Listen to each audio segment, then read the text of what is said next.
Hello everyone, welcome to this video.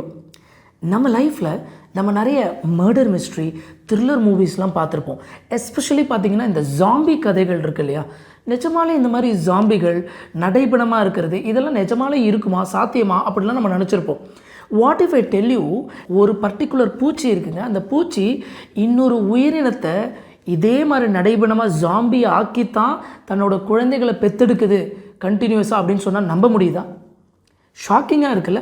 கிட்டத்தட்ட சின்ன வயசில் நம்ம இந்த காக்கா குயில் கதைலாம் கேள்விப்பட்டிருப்போம். And that is how we say parasitism, ஒரு ஃபார்ம் ஆஃப் பேராசிட்டிசம் தான் அது. அதாவது குயில் யூஸ்வலாக என்ன பண்ணுமா, காக்காவோட கூட்டில் இருக்கக்கூடிய முட்டைகள் இருக்கு இல்லையா, அதில் 2 முட்டையை அப்படி தள்ளி விட்டுட்டு தன்னோட முட்டையை இட்டுட்டு போயிடுமா. கடைசியில் காக்கா அடகாக்குறது குயிலோட குஞ்சுகளாக இருக்கும் அப்படின்னு நம்ம பார்த்துருப்போம். அது ஒன்றுமே இல்லை. அதை படிக்கும்போது நம்மளுக்கு மனசாட்சி இருக்காடா உனக்கு அப்படின்னு நம்மளுக்கு தோணும். ஆனால் அதெல்லாம் ஒன்றுமே இல்லைங்க. அப்படி ஒரு கொலகார பூச்சியை பற்றி தான் இன்றைக்கி வீடியோவில் நம்ம பார்க்க போகிறோம். பட் அதுக்கு முன்னாடி நம்ம சேனலுக்கு நீங்கள் சப்ஸ்கிரைப் பண்ணலன்னா சப்ஸ்கிரைப் பண்ணிக்கோங்க. இப்போ வாங்க வீடியோக்குள்ளே போகலாம்.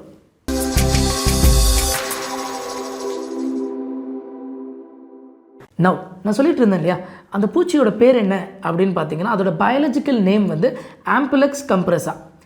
ஆக்சுவலாக அதோட பேர் எமரால்டு வாஸ்ப் இல்லை எமரால்டு ஜுவல் வாஸ்ப் அப்படின்னு சொல்கிறாங்கங்க. ஒரு டைப் ஆஃப் குளவி அது. ஓகே, அந்த சைஸில் தான் சின்னதாக இருக்கும். ஓகே, இது என்ன பண்ணும், அது ரீப்ரொடியூஸ் பண்ணுற டைமில் ஒரு உயிரினத்தை தேடி போகுங்க. அதாவது கரப்பாம்பூச்சியை தேடி போகும். கரப்பாம்பூச்சியை இதை விட எவ்வளோ பெருசு, ஆனால் அந்த உயிரினத்தை தான் இது தேடி போகும். தேடி போயிட்டு அப்படியே சைலண்ட்டாக ஒரு ஸ்பை மாதிரி ஃபாலோ பண்ணும். கரெக்ட் டைமுக்கு வெயிட் பண்ணி ஸ்பை மாதிரி டடன் டடன் அப்படின்னு பொறுமையாக வெயிட் பண்ணி கரெக்ட் டைம் பார்த்து இது என்ன பண்ணுன்னு பார்த்தீங்கன்னா, அதோட கால்களில் ஃபஸ்ட்டு ஸ்டிங் முதல்ல கொட்டி விட்டுரும். ஐயோ குளவி கொட்டிருச்சு அப்படிங்கிறோம்ல, அந்த குளவி கொட்டி விஷத்தை ஏற்றி விட்டுரும். இந்த விஷம் அந்த காக்ரோச்சோட 2 கால்களை பேரலைஸ் பண்ணிவிடுங்க. அதால் இப்போதைக்கு மூவ் பண்ண முடியாது. இதுக்கப்புறம் தான் மெயின் பிக்சரே இருக்குது. இப்போ என்ன பண்ணுன்னா, 2வது வாட்டி கழுத்தில் போய் கடிச்சிடும். கரெக்டாக கேங்லியன் அப்படின்னு சொல்லுவோம், அந்த இடத்துல போய் கடிக்கும் இல்லை கொட்டிடும். இப்போது the poison, the neurotransmitter, இதோட வெனம் என்ன பண்ணும், ஸ்ட்ரைட்டாக காக்ரோச்சோட பிரெயினை அஃபெக்ட் பண்ணுங்க. இந்த வெனம் காக்ரோச்சோட மூளையை கம்ப்ளீட்டாக ஃப்ரீஸ் பண்ணி இதை கிட்டத்தட்ட ஒரு ஜாம்பி மாதிரி நடைபெண மாதிரி மாற்றிடும். ஏன்னா கம்ப்ளீட்டாக கரப்பாம்பூச்சியோட எஸ்கேப் ரிஃப்ளெக்ஸ்ன்னு சொல்லுவோம். டக்குன்னு நெருப்பில் வச்சா அப்படின்னு நம்ம கை எடுத்துக்கணும் இல்லையா, ரிஃப்ளெக்ஸஸ் நம்ம இன்வாலண்ட்ரியாக நம்மளோட மூளையில் எடுத்து இது நெருப்பு எடுக்கணும் அப்படிலாம் எடுக்கிறதில்ல, டக்குன்னு நடக்கிறதில்ல, அதான் ரிஃப்ளெக்ஸ். ஸோ காக்ரோச்சோட எஸ்கேப் ரிஃப்ளெக்ஸஸ்லாம் ஆஃப் பண்ணி விட்டுரும். 2வதாக காக்ரோச்சோட ஃப்ரீவில், சுயமாக சிந்திக்கக்கூடிய எபிலிட்டி, அதையும் ஆஃப் பண்ணி விட்ருங்க. இந்த ஃப்ரீவில்லை பற்றி பேசும்பொழுது எத்திக்ஸ்லலாம் யூஸ்வலாக நம்ம ஃப்ரீவில் பற்றி பேசுவாங்க. அதாவது எந்த ஒரு செயலுமே இது எத்திக்கலா, இது மாறலா, இல்லை இல்லீகலா, இப்படிலாம் செக் பண்ணும்போது அது வாலண்டரியாக பண்ணியிருக்காங்களா, ஃப்ரீவில்லாக பண்ணியிருக்காங்களான்னு நம்ம கேல்குலேட் பண்ணுவோம் இல்லை யோசிப்போம்.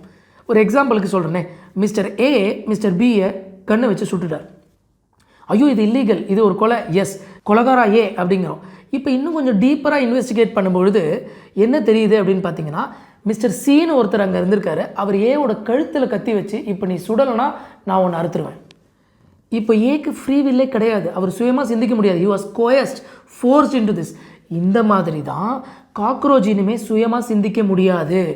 இந்த விஷம் உள்ளே போயிட்டதுனால அது உயிரோடு தான் இருக்கும். பிரெயின் டெட் மாதிரி கிட்டத்தட்ட உயிரோடு இருக்கும், ஜாம்பி மாதிரி. அதோட ஆக்ஷன் மூவ் பண்ண முடியாது, தனியாக தப்பிக்கலாம் முடியாது. இது என்ன பண்ணுமோ அவ்வளோதான், மூமெண்ட்ஸ்லாம் எதுவும் இருக்காது, அப்படியே இருக்கும், உயிரோடு இருக்கும். எத்தனை நாளைக்கு அதை பற்றி தான் பார்க்க போகிறோம். இப்போது இந்த குளவி 2வது வாட்டி ஸ்டிங் பண்ணிச்சு, கொட்டுச்சு இல்லையா, அதுக்கப்புறம் தானே அதோட மூளை அப்படியே செயல்பாடுகளை இழந்து இதெல்லாம் நடந்துச்சு. அதுக்கப்புறம் இது வெயிட் பண்ணுங்க. It will wait for the venom to act. கொஞ்சம் தூரமாக நின்று வெயிட் பண்ணும், வேடிக்கை பார்க்கும். எவ்வளோ கொடூரமான இன்டென்ஷன்ஸ் பாருங்கள். படிக்கும்போதே என்னடா இதெல்லாம் அப்படின்ற மாதிரி இருக்கும். கொஞ்ச நேரம் கொட்டிட்டு போய் வெயிட் பண்ணும். Because it has to take action. கொஞ்சம் டைம் எடுக்கும். அது பிரெயின்குள்ளே போயிட்டு இது அப்படியே செயலிழந்து அப்படி நிற்கிறதுக்கு கொஞ்சம் டைம் எடுக்கும். அது வரைக்கும் நின்றுட்டு அதுக்கப்புறம் போய் செக் பண்ணி பார்த்துட்டு அப்புறம் அப்படியே தரன்னு இழுத்துட்டு போகுங்க. அதை இழுத்துட்டு போயிட்டு அது ஒரு தனியாக ஒரு பரோ செஞ்சு வைக்கும். அந்த பரோக்குள்ளே இதை கம்ப்ளீட்டாக இழுத்துட்டு போகும். காக்ரோச்சை இந்த எமரால்டு வாஸ்ப் உள்ளே இழுத்துட்டு போய் வச்சுட்டு கரெக்டாக ஒரு இடம் பார்த்து தன்னோட முட்டையை அது உள்ளே இட்டுரும்.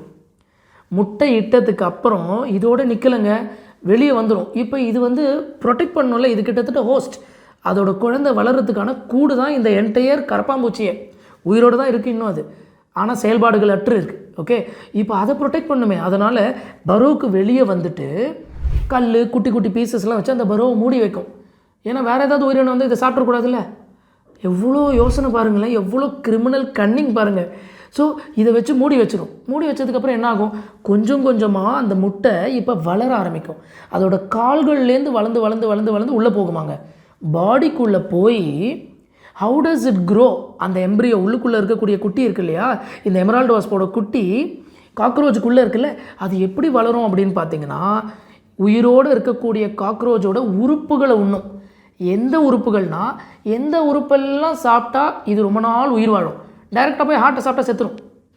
கொஞ்சம் கொஞ்சமாக எவ்வளோ குரூர எண்ணம் பாருங்கள். அப்பா யோசித்து பார்க்கவே அப்படியே ஷாக்கிங்காக இருக்குங்க. ஒரு ஆர்கனாக சாப்பிட்டு சாப்பிட்டு சாப்பிட்டு இது வளர்ந்து கிட்டத்தட்ட 1 மாதம் சித்திரவதை தான். கிட்டத்தட்ட 1 மாதம் வெயிட் பண்ணி சாகிற மாதிரி அது. ஓகே, அந்த காக்ரோச்சுக்கு வாய் இருந்துச்சு அப்படின்னா என்ன கருணை பண்ணிடுங்கன்னு கேட்கும். அப்போது உள்ளுக்குள்ளே இருக்க ஆர்கன்ஸ் எல்லாம் சாப்பிட்டு சாப்பிட்டு when it is the right time இது நல்லா சாப்பிட்டு வளர்ந்ததுக்கப்புறம் அதை வயிற்று கிழிச்சிக்கிட்டு இது வெளில வருங்க. இந்த cockroach dies and emerald wasp திரும்ப வரும்.